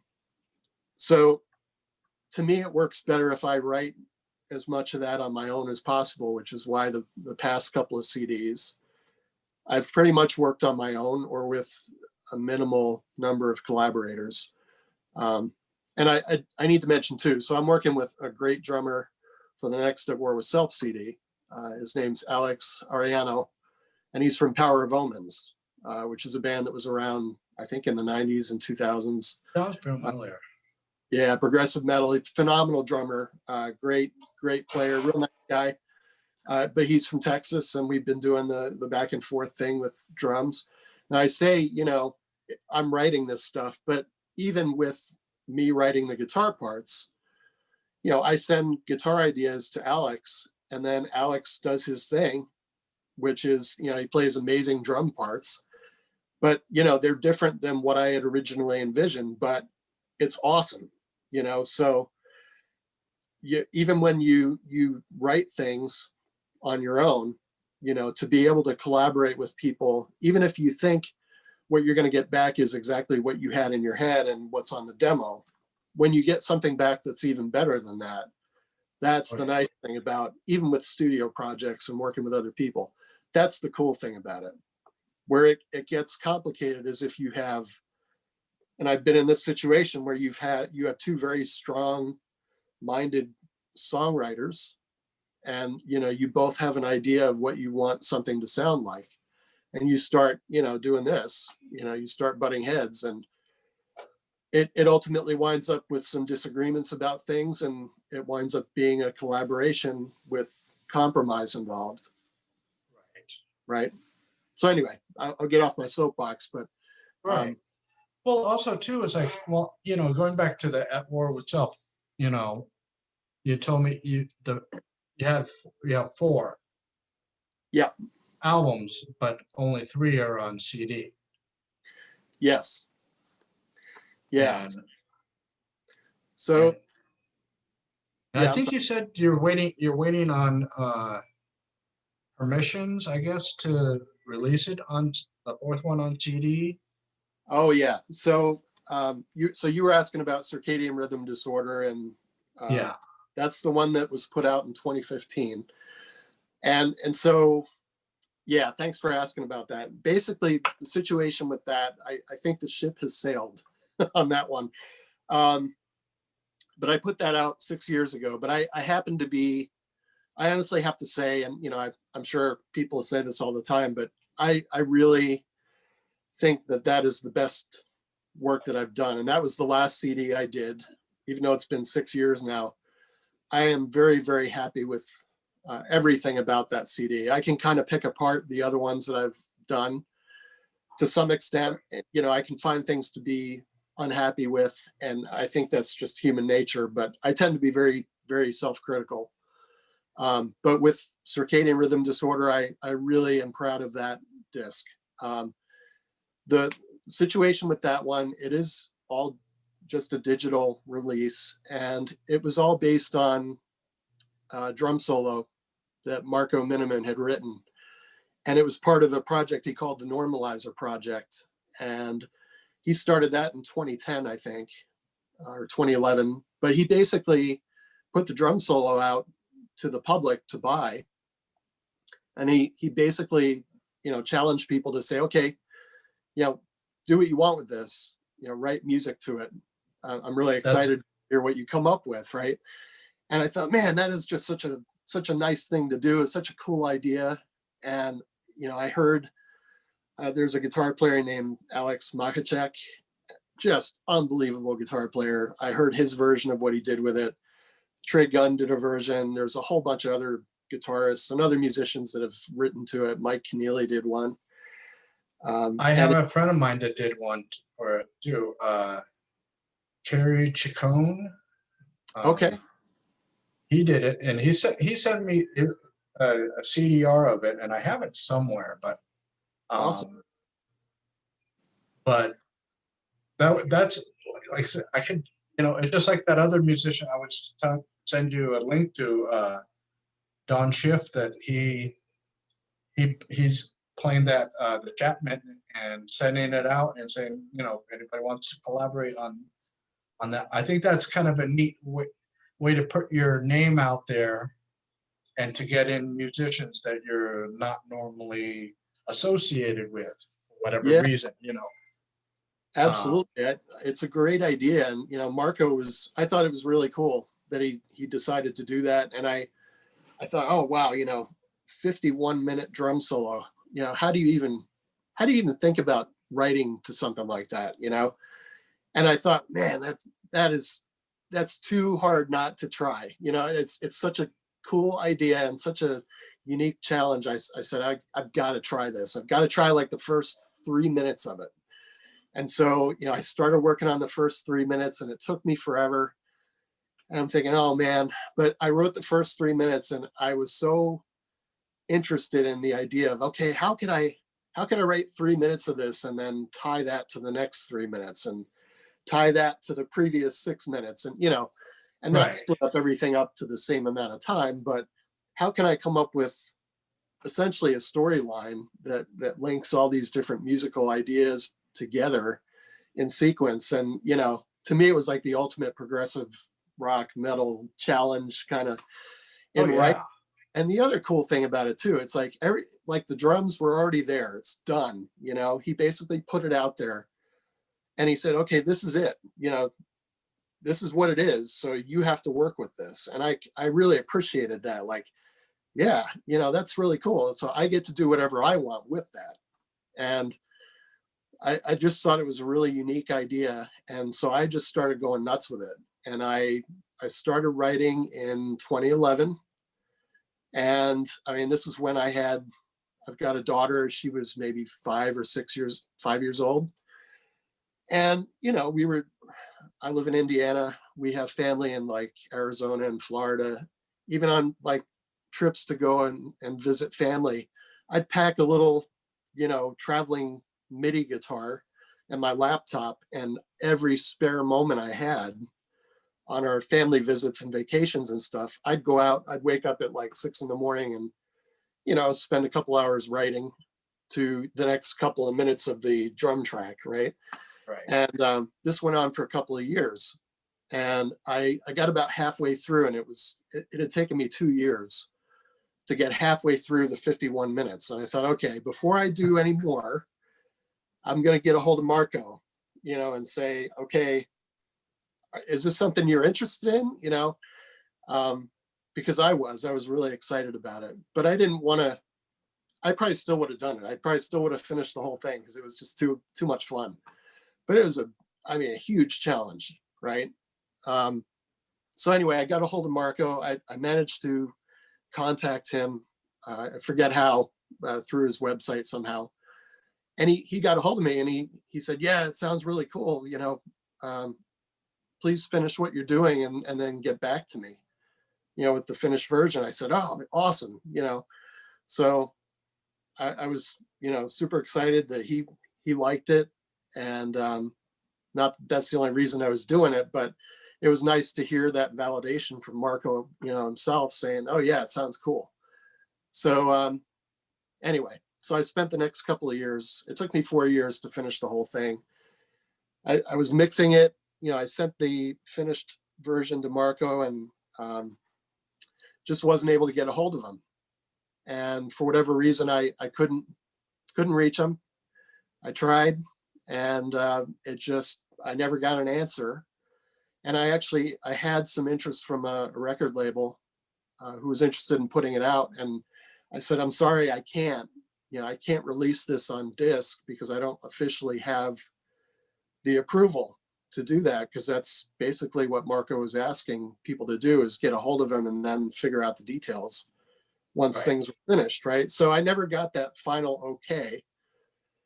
But in the same hand, I thought, well, I've spent 4 years working on this. You know, it's the longest I've ever spent on anything in terms of writing music. And I was and still am very proud of it. And I thought, I have to put this out. You know, I've got to release it. And that's why I put it out anyway. And it's, you know, it's for sale digitally, but that's basically it. But I talked about surround sound and how much of a, you know, enthusiast I am of that stuff. I was working on a surround sound mix at the time, and that was my plan. I wanted to go full out, do a surround mix, put out a CD / you know, Blu-ray combo, the whole thing. You know, invest some money in it and do it right, because that is my favorite Aurora self-release. So anyway, that's a very very long-winded version of how that came about. Well, that's really interesting. That, you know, I'm sure there's, you know, a lot of situations where albums are, for whatever reason, you know, a similar reason to yours or different reasons, that they're shelved, and maybe 10, 15, 20 years later they're finally put out. So who knows? Maybe has he ever gotten back to you or no? Not to this day? It's funny that you asked that, because it's interesting, because I didn't really try terribly hard after I just didn't get a response. I figured he was busy, with other projects. And at the time, when I got a hold of him, he was touring with Steven Wilson, and Joe Satriani. So it's like, okay, the guy's just busy, right? So it's disappointing, but it is what it is, kind of thing, right? So I didn't give it too much thought. I just moved on and started writing for the next one. And I actually somebody got in touch with me through Facebook, who is an acquaintance of Marco's, and asked, he's like, oh man, he said, I've got every single Marco minimum release, but I don't have yours, and he said, I'd really like to get a physical copy of Circadian Rhythm Disorder. Can you send me one? And I said, well, there isn't one, it doesn't exist. I can, you can download it. And he said, oh, well, I only collect physical media. So, can you send me a burned copy and sign it? And I thought, okay. And he offered to actually, he said, if you, get it to me, I'll get one to Marco. And I thought, okay, he knows Marco somehow. So I thought it was really nice of him to offer that. And I said, sure, I'll send you a couple CDRs, and I'll send you the liner notes I put together. And if you want to pass it on to Marco, that'd be awesome. I appreciate that. So I did that. And, I think Marco has it. So it's just a matter of, to me, it's been 6 years since I put it out. So it's almost like moving backwards. I don't, I'm working with Alex and Manfred on the next At War with Self disc. I've put out something with Kimmer. And to me, it's almost like a step backwards. And ultimately, I would love to put that out in surround sound in particular, but I don't know if I'd want to go back and do it right now, because I'm kind of removed myself from the whole thing. Right. It had its opportunity, and now it's kind of passed. That's the way I'm looking at it. Yeah, that makes sense. But at least you got it, available digitally that people can actually hear it. So it's not like it's a complete loss, to the music world, and at least Marco has it in his hands, that at least he knows it exists, a finished product exists. So if he would, gave the approval down the line, and when you're, let's say, in between your projects and you have the time to do it, because, right now I understand, you're working on the next At War, and then that duo project, so it's like those things are, on your table right now. Everything else, down the line, I could see, maybe do it down the line if you have the time for it, but it's like, I guess it'd be just, like you say, going backward. I mean, in a way, thank goodness it's only 6 years, but then it's 6 years, it's a long time, but it's not a long time, but it is a long time.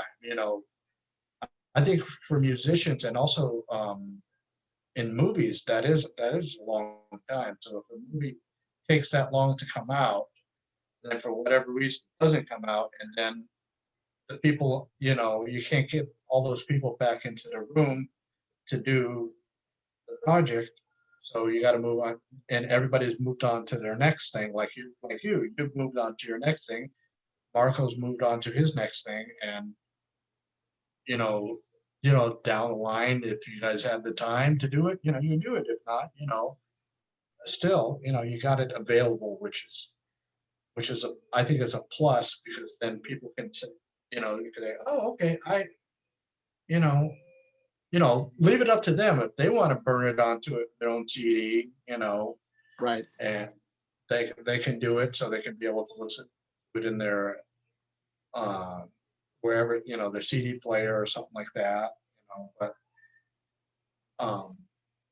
right, what I do is whenever I get music, CDs or otherwise, I put it on one of these, because in my car I have a little plug for that, because I don't, like I said, I don't listen to radio stations, so that's kind of like my radio station, because I can whatever songs I want to listen to.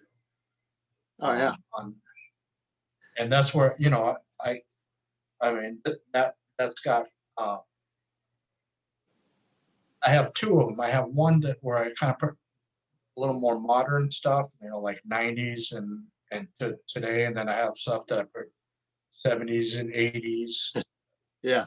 on, you know, for the other, you know, just depending on my mood. And then I want to get some more because I want to have, okay, now I have different decades. Now I want to do different genres. You know, let's say if I want to have a classic, you know, all classic rock, I can have that. Or if I want a metal or hard rock or Yep.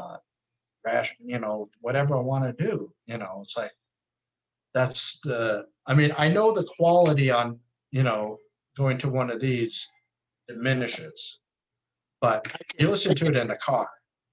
I think they're great. You know, I'm laughing as you're saying that because I'm thinking about how I use those, and we have, you know, a vehicle that has 2 ports, and you know, every once in a while, you know, my USB stick will go in the vehicle. My wife drives most of the time, and she likes a lot of heavy stuff, but she doesn't like the real crazy, you know, like University or Sleepy Time Gorilla Museum, right? So, you Right. know, and when I drive that car, I'll have the volume all the way up and some crazy crap, you know, just coming through the speakers when she turns on the car first thing in the morning to go out. You know, it's always a rude awakening for her. Right. I can imagine. Yeah. It's just the same as like if you take your car to go to a service shop, but you forget after you give them the key and you get home and you go on some it's on Slayer, you know.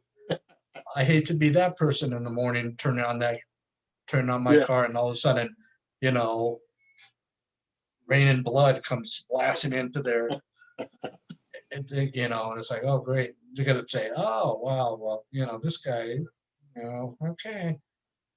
It's like, Yep. you know, sir, you know, I think that's why a lot of when you take your car in to get service, they do tell you to either turn down the volume or turn off your radio.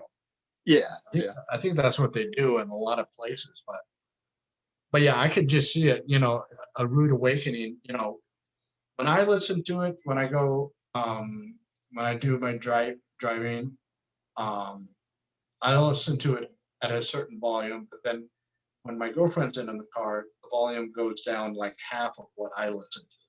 Right. So while I'm listening to it, I think at like about 25, and then when it's with her, it's down to like 12. Yeah. You know, just enough where I can hear it, you know, a little bit, and it's not. I mean, you know, a lot of the stuff she does say is it's really crazy music. So it's like, and I said, oh yeah, I know. Yep. Um, but I certainly have been listening to more of a variety and been kind of going back to the roots of stuff that I listened to before.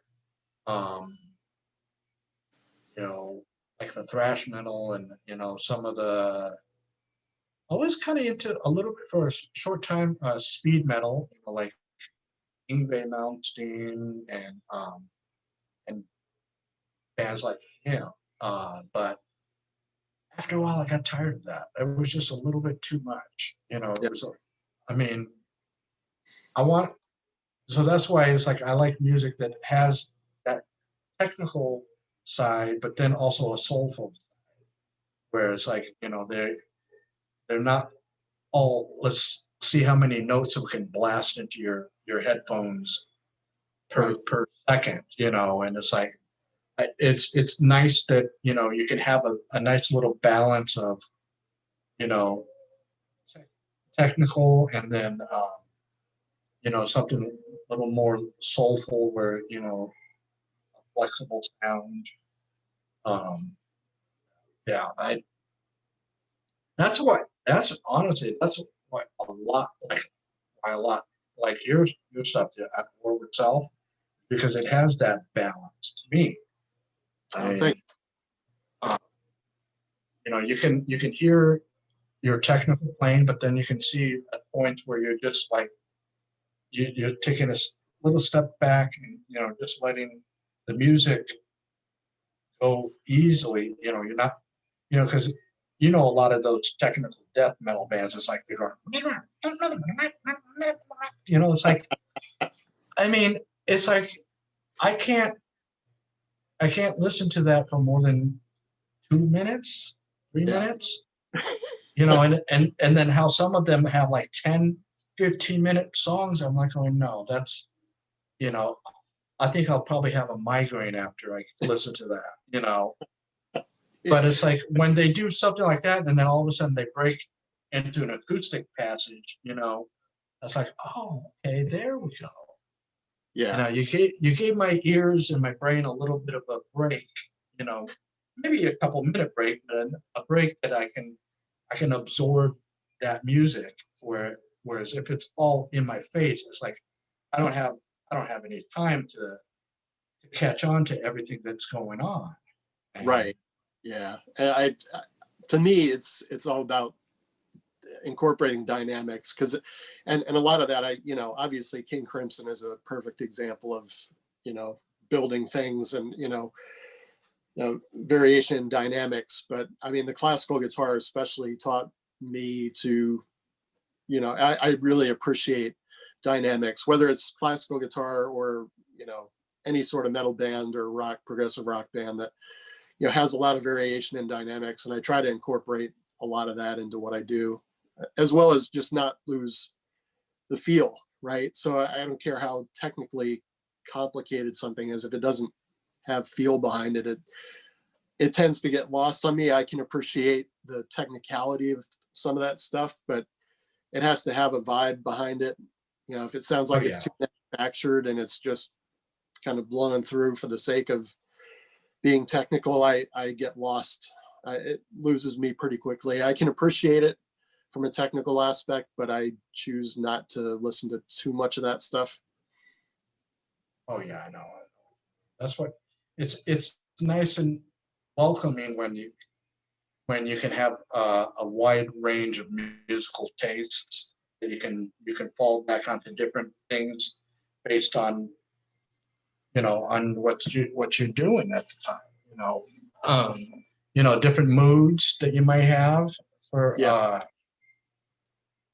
because sometimes you want something somber, sometimes you want something heavy. It's like you got different moods, and then for me getting older, it's like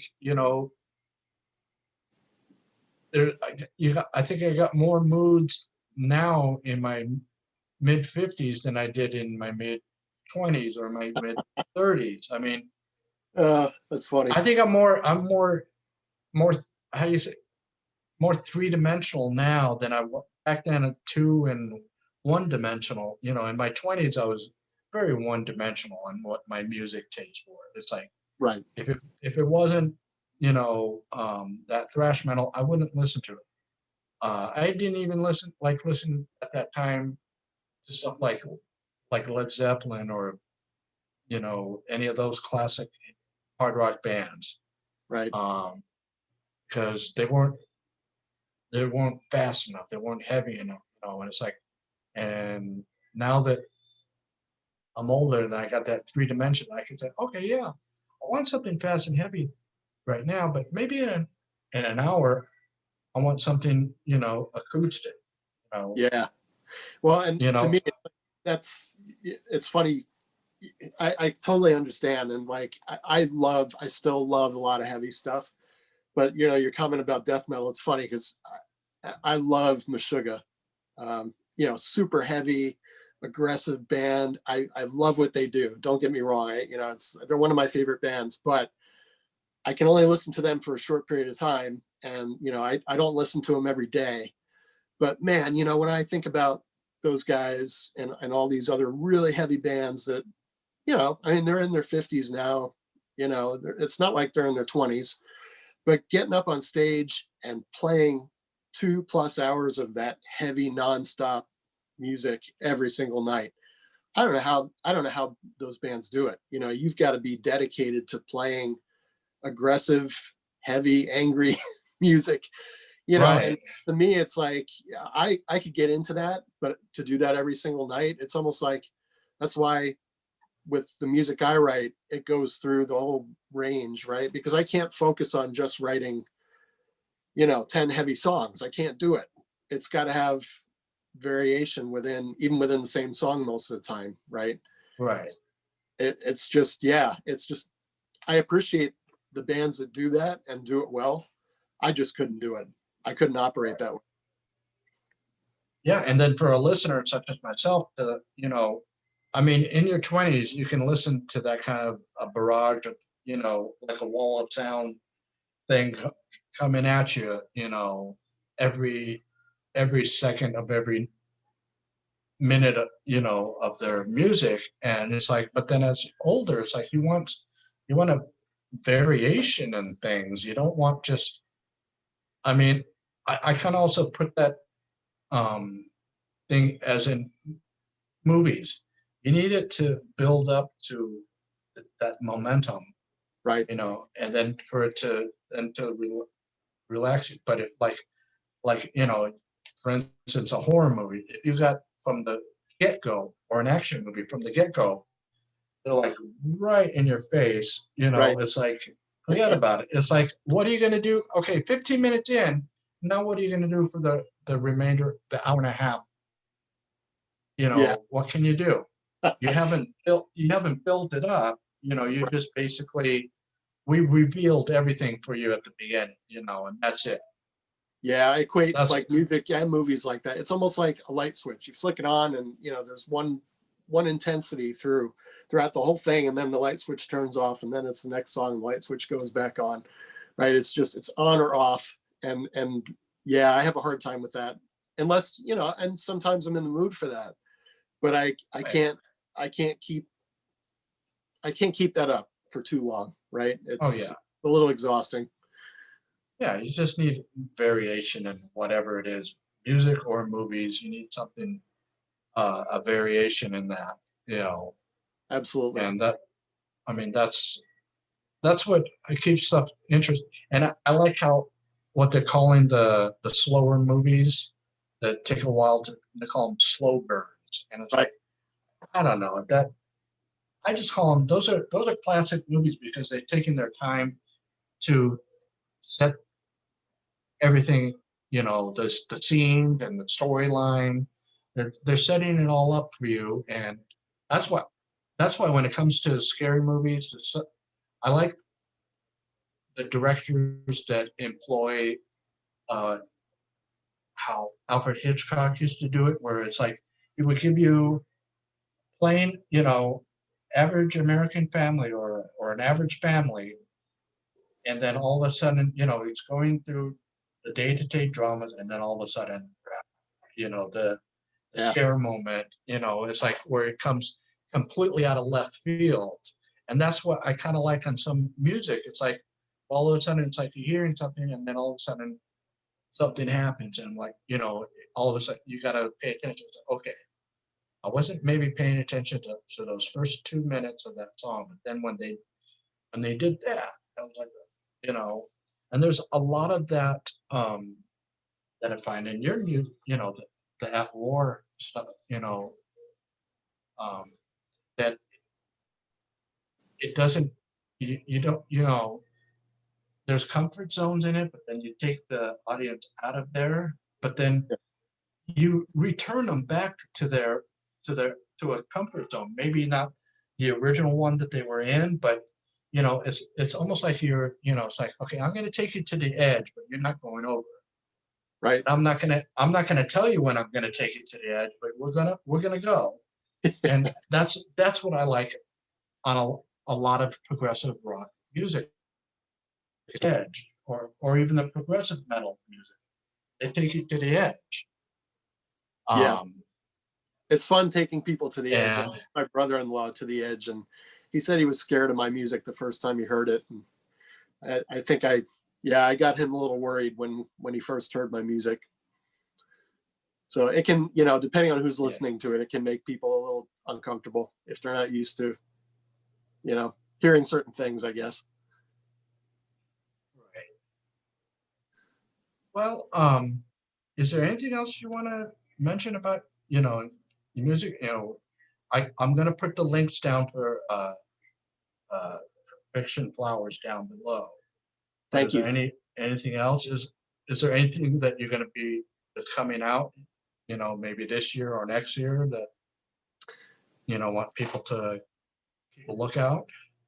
Yeah, thanks, Ron. I really appreciate you taking so much time to talk today. It's been really cool. It's been a great conversation. I've had a lot of fun. Yeah, in terms of At War with Self, I am planning on putting out the next one this year. I used to have a dedicated website for At War with Self. It was under my name, but I don't anymore. I basically have a Facebook page for At War with Self and now a Bandcamp page. I established one of those finally.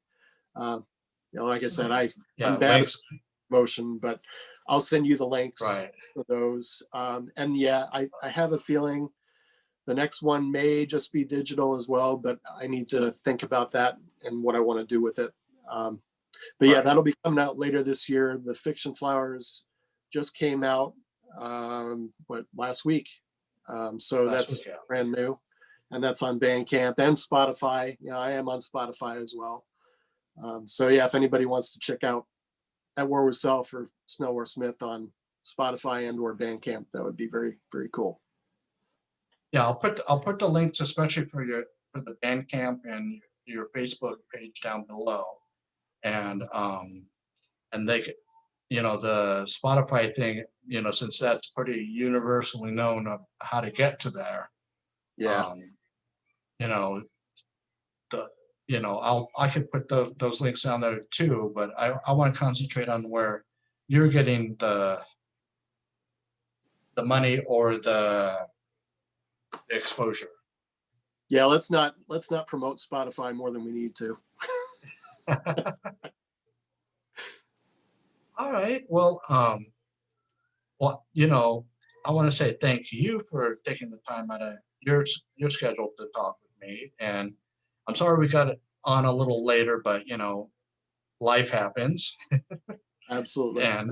And I look forward to